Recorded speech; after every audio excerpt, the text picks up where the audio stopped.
Everybody, this is Mike Pizzana with General Devices. I'm going to walk you through our eBridge workflow cases, and specifically, we're going to focus on our stroke case today. So here, if you take a look at my iPad I have on the screen here, this is what the configuration of what an EMS's iPad could look like in the back of the ambulance or in a patient's residence. We're going to put special attention on this stroke case here as we click it, and this opens up the entire case. So scrolling through and looking at all the different configurable options we can add in here, we can make it as seamless as possible to communicate from EMS, the back of the ambulance, over to the hospital. So let's say we're going to be inbound with a 67-year-old male, and we feel that this patient's having a stroke. So how we want to communicate this to the hospital is we're going to take a video of the stroke exam.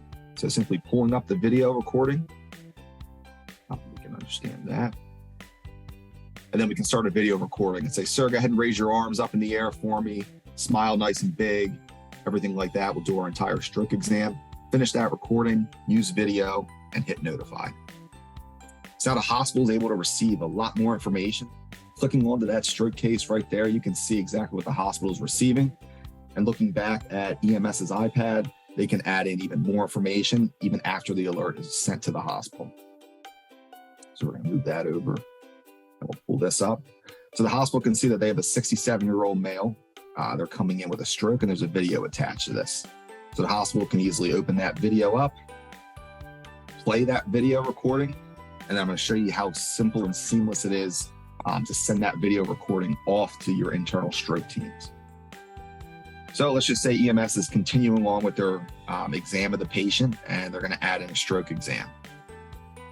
So simply by clicking multiple of these different buttons for your stroke exam, you can see that it automatically updates on the hospital side, and the hospital can even acknowledge EMS to improve that closed loop communication and communicate back to EMS. They know that they're coming. EMS is going to get an audible and a visual alert here, and you can see that a timer has been started of the inbound EMS stroke case. So after reviewing that video, reviewing the stroke exam, we're going to make this a code stroke alert. So what that does is the hospital simply clicks this button, code stroke alert, and this is now going to notify the entire stroke team, and it's going to add a bunch of more benchmarks onto our time clock here. So on this device here, the stroke team can open up and see exactly what EMS has communicated to the emergency department. They can scroll up and they can look at that video of the stroke exam. And if EMS is adding any additional information in here, let's just say they want to take a picture of the patient's driver's license to pre-register the patient, or if they wanted to simply input the information in here as well, you can simply type that information for the patient as well.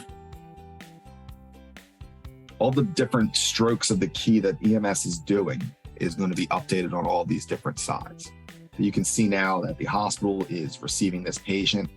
And for this case, let's have the stroke team say that they want to turn this in and say that IR team is ready. So IR is ready, and different benchmarks are added into this as well.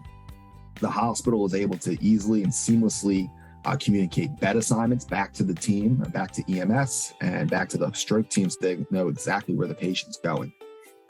Once that's added in there, EMS can scroll down and look, and it's going to automatically update. They know they're going to go to pod A, room 22.